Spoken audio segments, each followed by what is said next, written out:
Hotate scallop for nigiri. Hotate scallop is a common topping for nigiri. These are frozen scallops from the Netherlands, but there are many different kinds of scallops from all over the world, with each kind of scallop having a different taste and different level of umami. Among the ones that the master chef has tasted, the scallop from Hokkaido, North Island of Japan, has an extremely flavorful taste. So the best advice for serving raw scallops is to taste it first.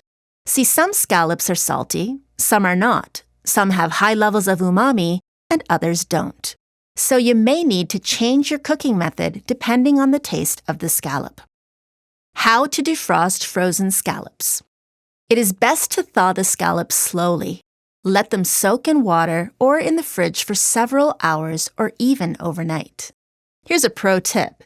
If the scallops are very salty, you can soak them in fresh water during the defrosting process to reduce the salt level of the scallop overall.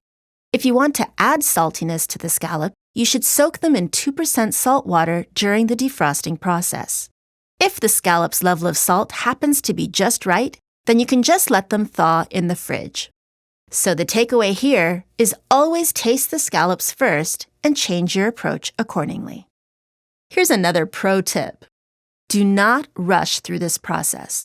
If you thaw them under running water too quickly, the flavor of the scallops will get lost, so it's very important to thaw them slowly.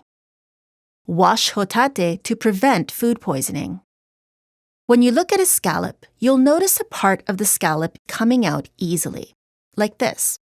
The first step is to remove that part.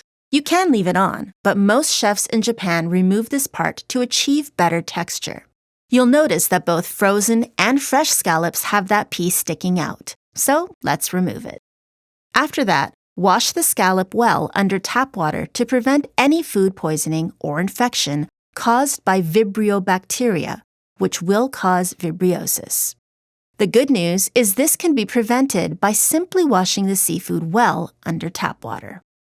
Note, the freezing process alone does not kill these bacteria, so make sure you wash them well under running water. Next, remove the moisture from the scallops by wiping them well on the paper towel. Konbujime.